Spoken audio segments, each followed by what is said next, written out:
Welcome to Travel with Sean. I'm Sean. Today we are in Milano, Italia, which in English is Milan, Italy. And we're tracking down historic places and historic sites.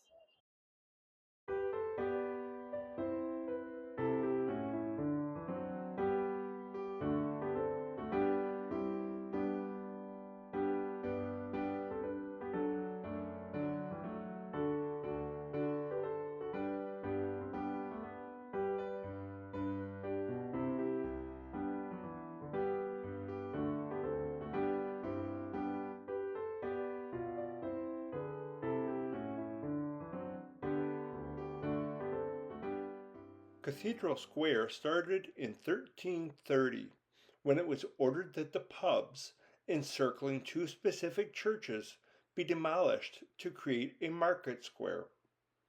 The cathedral's facade is adorned with over 2,000 statues, including saints, martyrs, and historical figures, making it one of the most richly decorated facades in the world. Construction on the cathedral began in 1386, but was not completed until 1965. It is the largest church in Italy, even larger than St. Peter's Basilica, and is the third largest in the world. The cathedral occupies the centermost place of the ancient Roman city of Mediolanum, which is now known as Milan.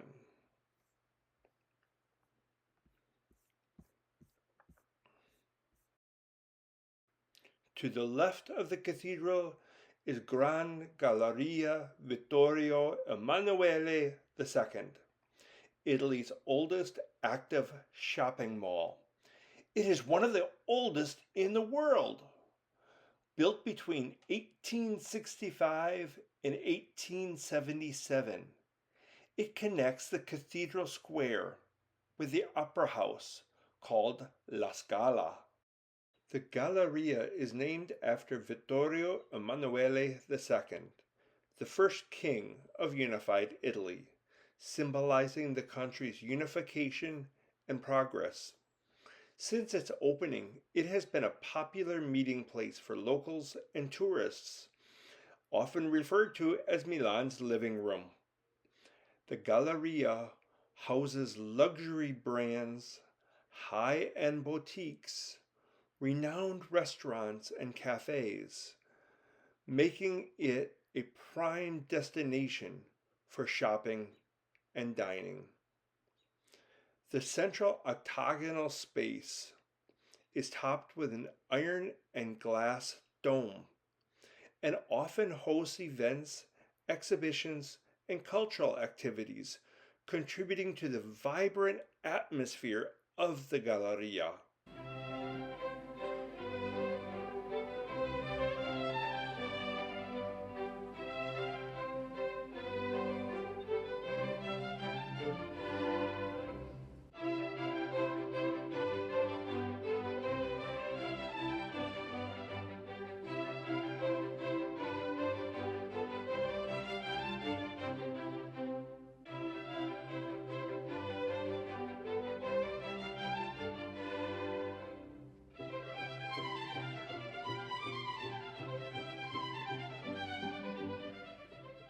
The Milan city crest is prominent on the floor in the center of the Galleria.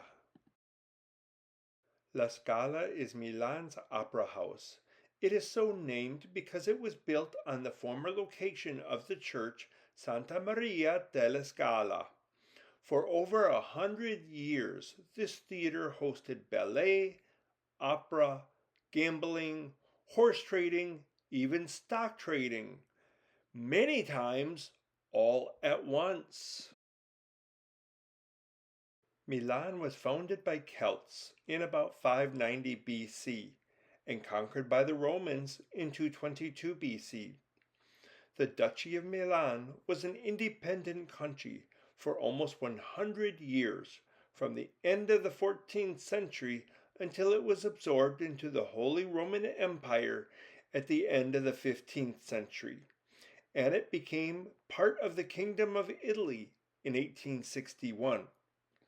Beginning in the 20th century, Milan has been considered the fashion capital of the world, with many of the most famous luxury brands having their headquarters here.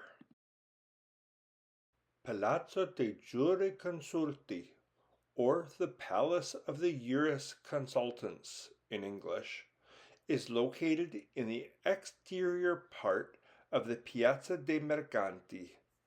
It was built in the 1560s and housed the College of Notaries, which was responsible for overseeing legal documents, contracts, and public records.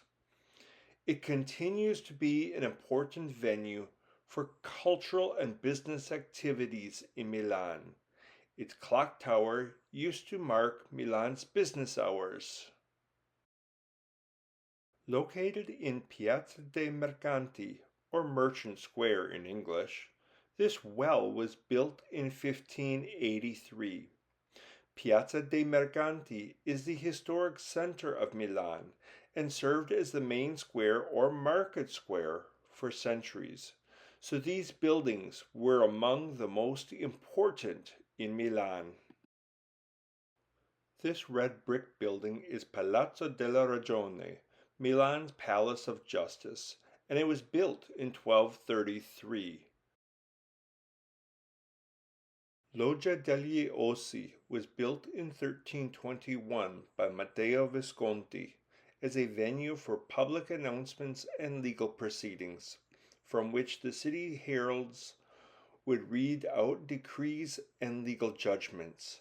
The facade is richly decorated with symbols of the Visconti family and other significant emblems. Now we are at Santa Maria della Grazia, which in English means Holy Mary of Grace. It's a Dominican church and convent. It was built in 1469, and 30 years later, Leonardo da Vinci painted the Last Supper right over here on the wall inside the monastery, inside the dining room of the monastery. During World War II, in 1943, Milan sustained some heavy bombing, and the Last Supper was at risk because it's painted directly onto the wall. So the friars of this Dominican convent put sandbags all the way up to the ceiling to protect the Last Supper and protect that wall that it's on.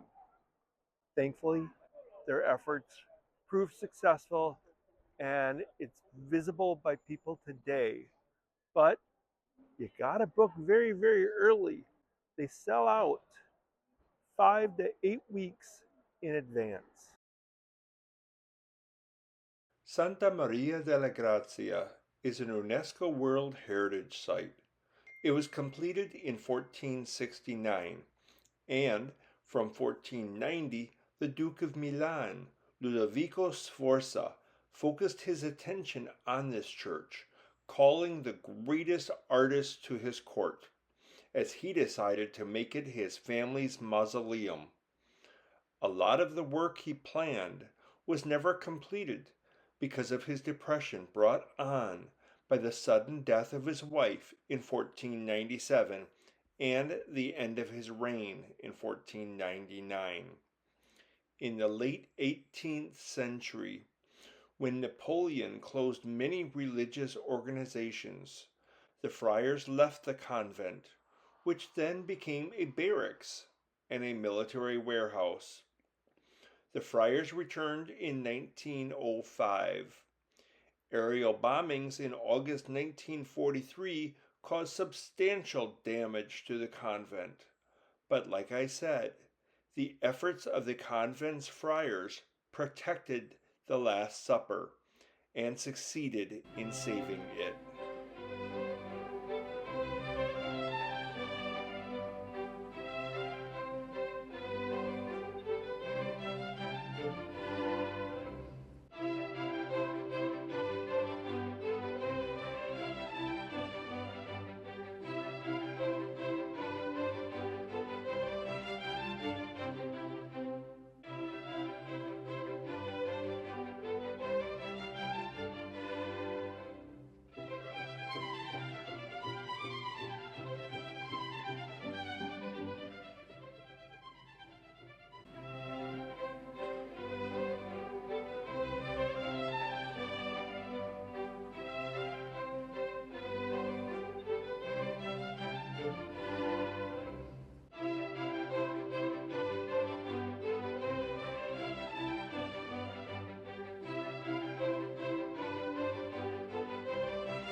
Now we're at the Basilica of St. Ambrose, built by St. Ambrose himself just outside of a Roman gate in between the years 379 and 386, when Milan was part of the Roman Empire. This is the final resting place of St. Ambrose, who died in the year 397, also the final resting place of St. Gervase. And in the year 789, they established a Benedictine monastery here. And the appearance that we see now with these red bricks is due mostly to restoration work done in the 1700s. Built in AD 379 at the order of St. Ambrose, Bishop of Milan, this is one of the oldest buildings in Milan.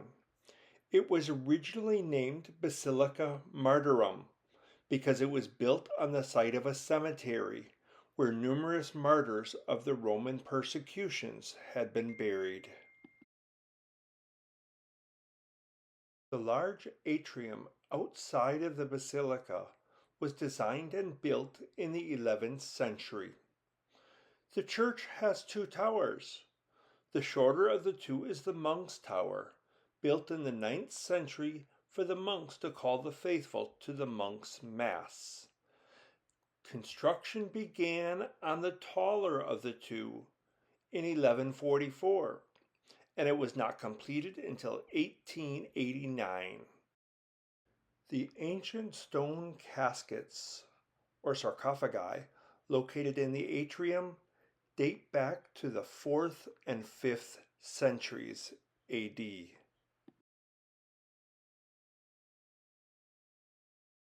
Snakes represent St. Ambrose's influence in battling heresy, as he frequently wrote and spoke of snakes as symbols of evil and sin.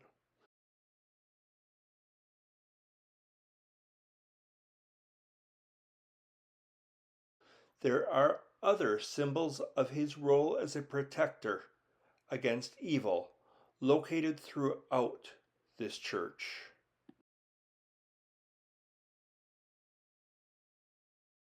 These wooden doors were created in the 4th or 5th century during the time when the basilica was being constructed, but they have undergone several restorations and modifications over the centuries to preserve them.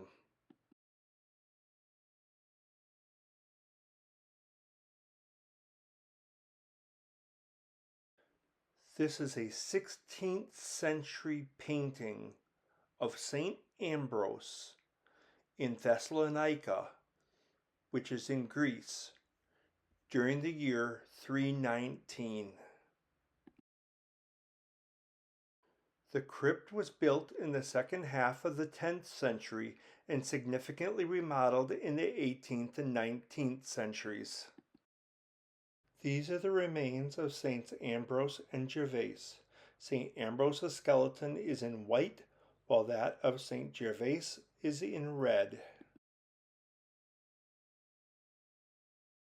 The red trimmed arches in the hallway outside the crypt hearken us back to the nave of the church.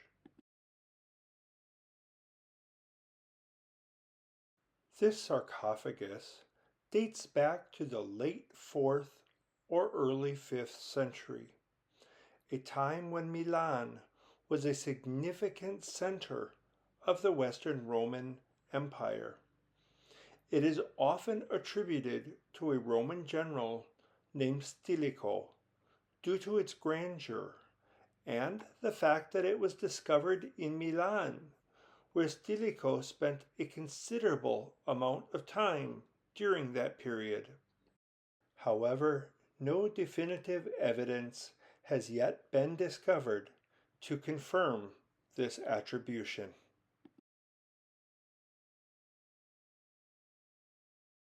The canopy-like structure over the golden altar is called a ciborium and was built in the 9th century inspired by the legacy of Holy Roman Emperor Charlemagne.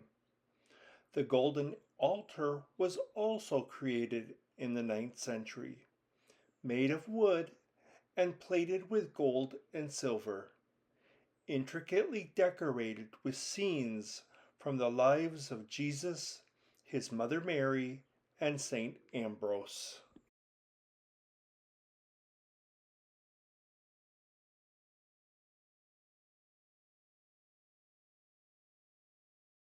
The mosaic on the apse behind the golden altar is called Christ in Majesty, and it portrays Jesus sitting on a throne surrounded by angels and saints. It was painted in the early to mid ninth century. Although the current appearance of the basilica is to a large extent the result of 19th century restoration work, it can still be considered the foremost expression of the Lombard Romanesque style of the 11th through the 13th centuries. Representing St. Ambrose's influence in battling heresy, legend says that the snake is from the 4th century, but experts argue it's probably from the 11th century. And this is the base of a column from the 4th century. The basilica's bell tower is known as Campanile dei Canonici, or the Canon's Bell Tower. The Roman walls of Milan were largely dismantled and torn down in the 16th century. Between the late 15th and early 16th centuries, the decision was made to dismantle the walls to expand the city beyond its medieval confines. When my eyes saw this, I just knew we had stumbled upon ancient Roman ruins.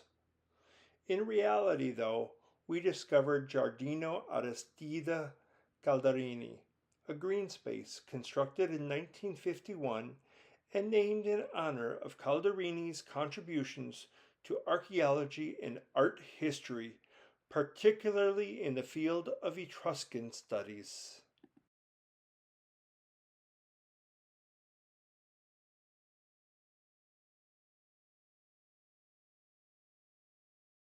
This plaque reads, "Born in Vinci di Valdarino in the year 1452, died in Clus near Amboise, which is in France, in 1519. Located in Piazza della Scala, near the world-famous Teatro alla Scala Opera House. This statue is in honor of Leonardo da Vinci and the work he did in his lifetime. Leonardo da Vinci lived in Milan for 17 years until the French invasion of 1499, and his work in Milan left a lasting impact on the city's artistic and cultural heritage. His contributions are still celebrated and studied today, making Milan a key location in his artistic and scientific legacy.